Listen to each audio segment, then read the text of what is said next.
Indonesia. Indonesia tanahnya telah dicuci dengan darah para ulama, dicuci dengan darah para syuhada.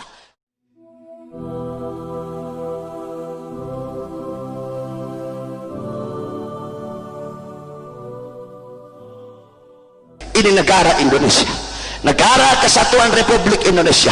72 tahun sudah negara kita ini merdeka.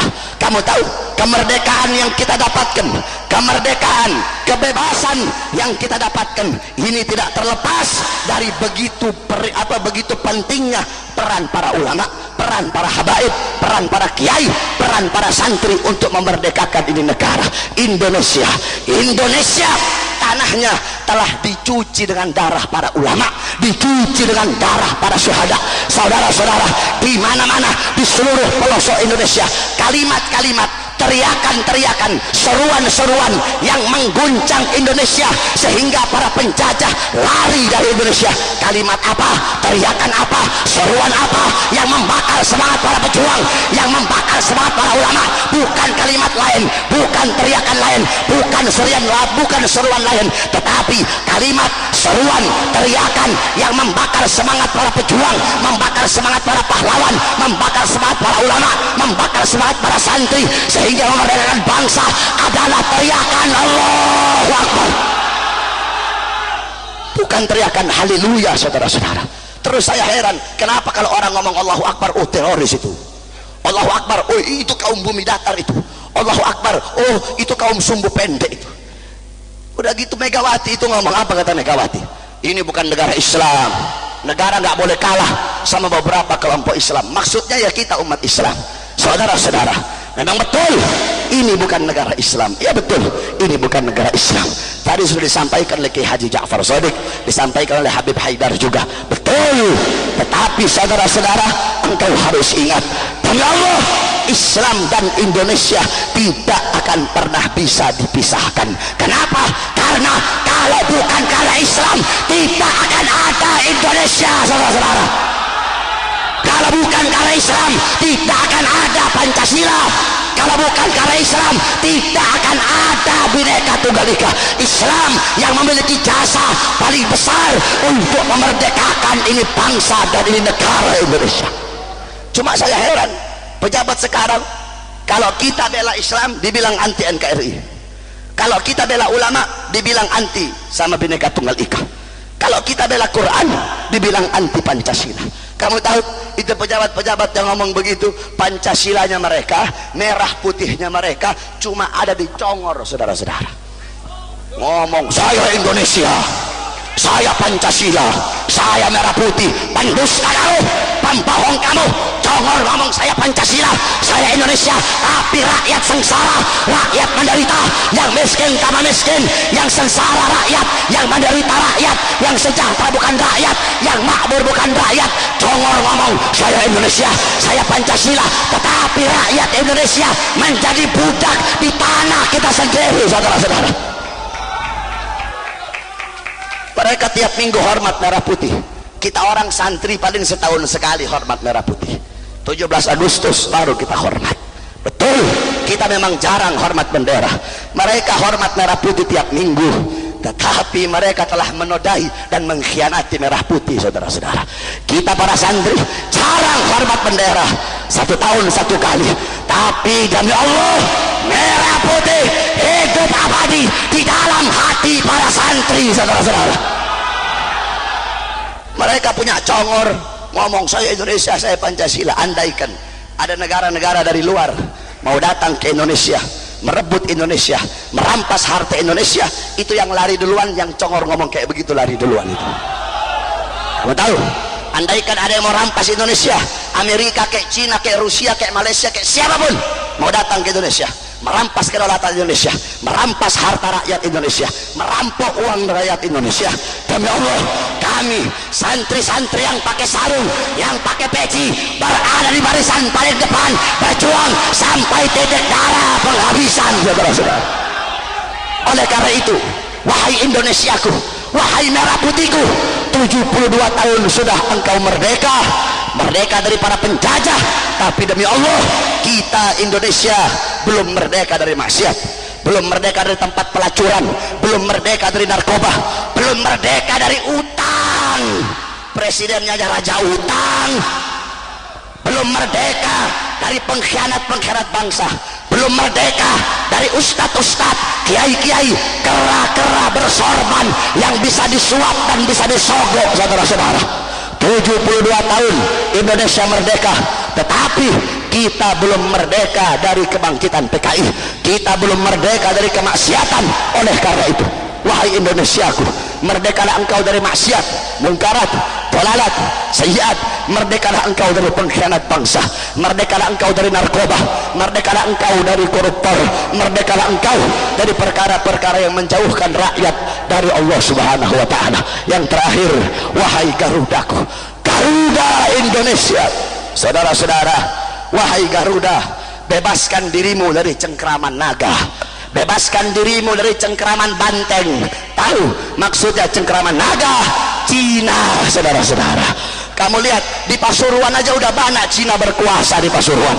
Nggak usah yang Jakarta, Cina banyak berkuasa di Pasuruan, petentang-petenteng. Kenapa? Orang-orang mereka itu penjajah gaya baru. Tahu penjajah gaya baru? Ya, mereka penjajah gaya baru, tidak saya sebut namanya, kamu sudah tahu. Penjajah gaya baru, orang yang kalau melek kayak merem, itu penjajah gaya baru itu.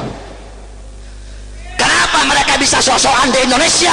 Karena mereka berpikir, tenang aja, ini si Mak Banteng bisa disuap ini, tenang aja, si Agil Sirot bisa ditutup mulutnya ini, siapa? Fulan, oh bisa ditutup, Fulan bisa dibayar, bisa disuap. Nah, orang-orang pengkhianat bangsa seperti inilah yang bikin rusak dan bikin hancur negara Indonesia, saudara-saudara. Oleh karena itu saya katakan, Garuda bukan miliknya naga, Garuda bukan miliknya Banteng. Tahu Banteng? PDI. Garuda bukan miliknya Beringin. Tahu Beringin? Golkar. Garuda bukan milik Garudanya Prabowo, bukan milik Gerindra. Garuda bukan milik yang lambang Ka'bah P3, bukan. Garuda bukan miliknya partai yang bulat bumi diikat dengan tali, PKB, bukan. Gerindra apalagi? Apa? Garuda bukan miliknya partainya Brewok. Tahu partainya Brewok? Nasdem. Garuda bukan miliknya PKS.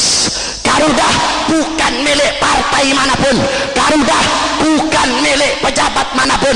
Tetapi Garuda Indonesia adalah milik rakyat Indonesia, saudara-saudara.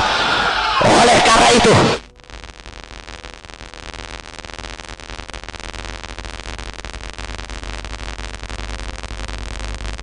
kami bangsa Indonesia, khususnya umat Islam Indonesia, selama darah kami masih memerah, selama masih putih tulang kami, maka selama itu kami akan berdiri berjuang, kami akan bangkit melawan siapapun yang ingin merusakmu, wahai Indonesiaku. Allahu Akbar, Allahu Akbar, Allahu Akbar. Yang terakhir ini, Beb, jangan terus, sudah mau jam 1, nanti saya telat pesawat nanti. Bahar, hati-hati kamu kalau ngomong. Bahar, kamu jangan hina-hina pejabat, Bahar, nanti kamu diculik, nanti kamu dibenci nanti.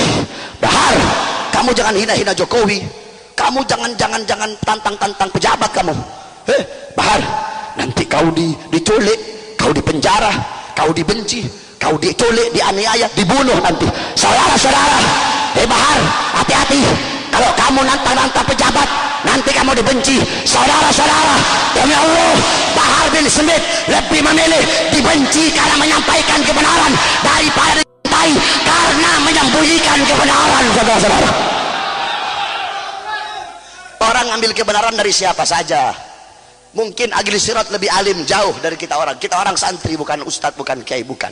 Agil Sirot hafal Fathul Mu'in, ngajarnya tafsir Jalalain. Tetapi namanya kebenaran harus diambil dari siapapun. Al-Syekh Ibrahim Al-Manusi, kamu tahu beliau pernah menyalahkan gaul godimnya Imam Syafi'i. Ada satu anak kecil, ini anak kecil ngomong, ya Syekh Ibrahim Al-Manusi, itu gaul jadid gaul godimnya Imam Syafi'i betul, itu tidak salah, kamu yang salah. Ini murid-muridnya Syekh ngomong, hei Ya anak kecil, kamu berani ngebantah syekh alim, syekh besar. Apa kata Syekh Ibrahim Al-Manusi? Tidak ada permusuhan antara diriku dengan kebenaran, walaupun kebenaran itu datangnya dari seorang anak kecil. Tidak ada penghalang antara seseorang dengan kebenaran, walaupun kebenaran itu datangnya dari orang yang lebih hina dari dia, lebih bodoh dari dia, lebih bangsat dari dia, lebih miskin dari dia, lebih becat dari dia. Wajib diambil ini kebenaran. Bahar, hati-hati kamu kalau ngomong, nanti kamu di penjara, Bahar. Saudara-saudara, demi Allah, Bahar bin Smith lebih memilih busuk dalam penjara daripada hidup bebas, tetapi membiarkan rakyat dizalimi oleh pejabat-pejabat yang zalim. Saudara-saudara, Bahar bukan cuma di penjara, nanti kau diculik, dicabik-cabik, hancur binasa kau, nanti kau dibunuh, Bahar. Saudara-saudara, demi Allah yang nyawa saya berada dalam genggamannya, Bahar bin Smith lebih memilih mati terbunuh, lebih memilih hancur binasa daripada membiarkan pejabat-pejabat yang zalim menghancurkan, merusak bangsa, negara dan agama di Indonesia. Saudara-saudara, oleh karena itu semua laskar saya tanya, siap berjuang, siap membela para ulama, siap membela para habaib, siap membela para kiai, siap membela bangsa, siap membela negara, siap membela agama, walaupun harus berdarah siap, walaupun harus dipenjara siap, walaupun harus mati siap. Allahu Akbar, Allahu Akbar. Hidup Islam, hidup Islam, hidup Indonesia, hidup ulama, hidup merah putih, hidup kiai, hidup habaib, hidup santri, hidup Pancasila. Indonesia merdeka, merdeka, merdeka. Allahu Akbar. Bismillah, babuna tabarak hitanuna, yasin sakfuna, kaf hayain sad kifayatuna, hamim ain sin kaf himayatuna, fasayakfikahumullah as-samiul alim. Wa sallallahu alaihi wasallam Muhammad wa alihi washabbihi barik wa sallam. Alhamdulillah rabbil alamin. Wal afu minkum. Wassalamu alaikum warahmatullahi wabarakatuh.